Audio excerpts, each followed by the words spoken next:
Hello friends, आज हम बना रहे हैं सबका पसंदीदा, बच्चों से लेकर बड़ों तक सभी को बहुत पसंद आने वाला क्रिस्पी और टेस्टी फ्रेंच फ्राइज। बिल्कुल मार्केट जैसी, लेकिन घर पर आसानी से और बहुत ही हेल्दी तरीके से। तो चलिए शुरू करते हैं अपनी मज़ेदार सी रेसिपी। आपको मेरी मेहनत पसंद आए तो वीडियो को लाइक, शेयर और सब्सक्राइब करना बिल्कुल ना भूलें और साथ ही बेल आइकन पर ज़रूर क्लिक करें। उससे हमारे वीडियो के सारे नोटिफिकेशन सबसे पहले आपको मिलेंगे। तो हमने यहाँ पर ये 4 आलू लिए हैं, इनको हम छील लेंगे। आपको एक बात ध्यान देना है, आलू हमें थोड़े बड़े साइज़ के लेने हैं। मार्केट में 3 तरह के आलू आते हैं, एक चिप्सोना आलू आता है, एक रेड आलू आता है और एक आता है नॉर्मल आलू। आपको मीठे आलू नहीं लेने हैं, बस इस बात का ध्यान रखना कि आलू हमारे मीठे ना हो। फ्राइज बनाने के लिए हो सके तो आप बड़े आलू का यूज करें। फ्राइज के लिए स्पेशल आलू आते हैं, लेकिन वो मार्केट में आसानी से नहीं मिलते हैं, इसलिए मैंने नॉर्मल आलू लिया है। अब आलू की साइड को हम काट लेंगे, चारों तरफ से साइड हटा देंगे। इस तरह से चारों तरफ से आपको हटा देना है। और अब आलू के पतले पतले स्लाइस करेंगे, मतलब ना ज़्यादा मोटे ना ज़्यादा पतले, मीडियम साइज के रखेंगे। फ्राइज को आप बहुत पतला ना काटें, नहीं तो वो फ्राई होने के बाद सिंक हो जाते हैं। और अगर आपने बहुत मोटा काट दिया तो फ्राई होने के बाद ये क्रिस्पी नहीं होंगे। इस तरह से आप मीडियम थिकनेस में काटिएगा। तो ये लीजिए, सारे फ्राइज हमने काट लिए हैं। चलिए अब इनको हम बॉईल करेंगे। गैस पर मैंने पहले ही पानी गर्म होने के लिए रख दिया था, ये अच्छे से बॉईल आने लगा है इसमें। अब इसमें आधा टीस्पून नमक डालेंगे और ये सारे फ्राइज डाल देंगे और ढककर 4 मिनट इसे हम कुक होने देंगे। और ये देखिए 4 मिनट हो गए हैं, फ्राइज हमारे अच्छे से कुक हो गए हैं। चलिए एक पीस मैं आपको तोड़ के दिखाती हूँ। तो इस तरह से नाइफ से आप इसको चेक कर सकते हैं। 80% ही हमें इसको कुक करना है।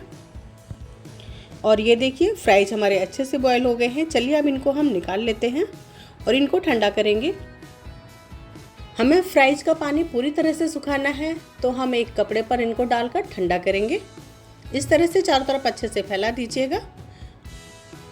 और अब इसी कपड़े से हम इनको थोड़ा सा जो एक्स्ट्रा पानी है वो पोंछ देंगे। आप किसी कपड़े या टिश्यू पेपर को भी इस्तेमाल कर सकते हैं। और इनको 5 मिनट ठंडा होने देंगे, ताकि इनका जो पानी है वो पूरी तरह से सूख जाए। और ये देखिए फ्राइज हमारे अच्छे से ठंडे हो गए हैं, तो हमने इसको एक बाउल में निकाल लिया है। अब इसमें हम 3 टेबल स्पून कॉर्नफ्लोर डालेंगे और इसको अच्छे से मिक्स करेंगे। मतलब आलू के ऊपर हल्की सी कोटिंग हो जानी चाहिए, तो हमारे फ्राइज बहुत ही क्रिस्पी बनेंगे, सॉगी बिल्कुल भी नहीं होंगे। और हाथों से भी बहुत हल्के हाथों से कीजिएगा। ये लीजिए हमने इनको अच्छे से मिक्स कर लिया है। चलिए अब इनको हम फ्राई करेंगे। ऑयल हमने पहले ही गर्म होने के लिए रख दिया था। ऑयल हमारा अच्छे से गर्म हो गया है। अब इसमें हम ये फ्राइज डालेंगे। हमें उतने ही फ्राइज डालने हैं जितने कढ़ाई में आसानी से आ जाएं। याद रखना ऑयल हमारा एकदम अच्छे से गर्म होना चाहिए।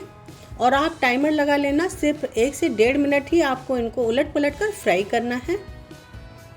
और इस तरह से उलटते पलटते हुए इनको हम सिर्फ 1 से 1.5 मिनट के लिए ही फ्राई करेंगे। इनको हमें डबल फ्राई करना है, तो एक बार हम इसको हल्का सा फ्राई करेंगे ताकि ये अच्छे से क्रिस्पी हो जाए। चलिए अब इनको हम निकाल लेते हैं। तो यहाँ पर हम एक चीज़ का विशेष ध्यान रखेंगे, तो आप इनको निकाल कर किसी जाली या छन्नी पर रखिएगा, ताकि इसमें ऊपर और नीचे दोनों तरफ से हवा मिले। अगर आप किसी बाउल में निकाल लेंगे तो ये सॉगी हो जाएंगे, तो इस तरह की जाली या छन्नी पर रखिएगा। और इसी तरह से हम सारे फ्राई कर लेंगे। अब इन्हें हम पंखे की हवा में ठंडा होने के लिए रख देंगे। जब तक ये ठंडे हो रहे हैं तब तक हम इनके लिए पेरी पेरी मसाला बना लेते हैं। तो ग्राइंडर जार में 1 चम्मच नमक, 1 चम्मच कश्मीरी लाल मिर्च पाउडर, 1 चम्मच चिली फ्लेक्स और 1 चम्मच रेड चिली पाउडर और 1 चम्मच अमचूर पाउडर और 1 चम्मच काली मिर्च पाउडर, 1 चम्मच पिसी हुई चीनी, 1 चम्मच ऑर्गेनो, 1/4 चम्मच हल्दी पाउडर डालकर सभी मसालों को पीस लेंगे। और ये लीजिए बिल्कुल तैयार है हमारा पेरी पेरी मसाला। मार्केट के मसाले के मुकाबले अच्छा है पेरी पेरी मसाला घर पर बनाएं।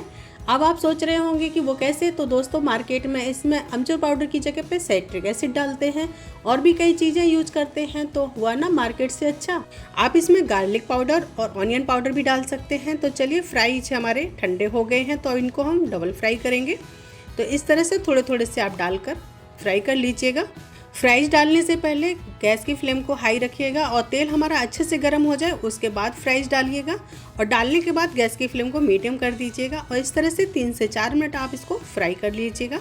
तो तो ये लीजिए, फ्रेंच फ्राई हमारे बनके रेडी हैं। चलिए अब इनको हम निकाल लेते हैं एक बाउल में। और ये लीजिए, बिल्कुल तैयार है हमारे मार्केट जैसी crispy crispy tasty French fries. आप इनका साउंड सुन सकते हैं। चलिए अब इसके ऊपर हम गरम गरम ही मसाला डाल देंगे ताकि मसाला अच्छे से सेट हो जाए।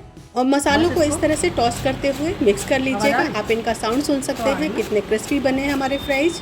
और ये लीजिए, बिल्कुल तैयार है हमारे मार्केट जैसी crispy crispy tasty French fries. मैंने इसको मायोनीज के साथ सर्व किया है। आप चाहें तो टोमेटो केचप के साथ भी सर्व कर सकते हैं। अगर आप फ्राइज को स्टोर करके रखना चाहते हैं तो एक बार इसको फ्राई करने के बाद अच्छे से ठंडा कीजिए और फिर किसी जिप लॉक पॉलीथिन में या फिर आप एयर टाइट कंटेनर में स्टोर करके फ्रीजर में रख सकते हैं।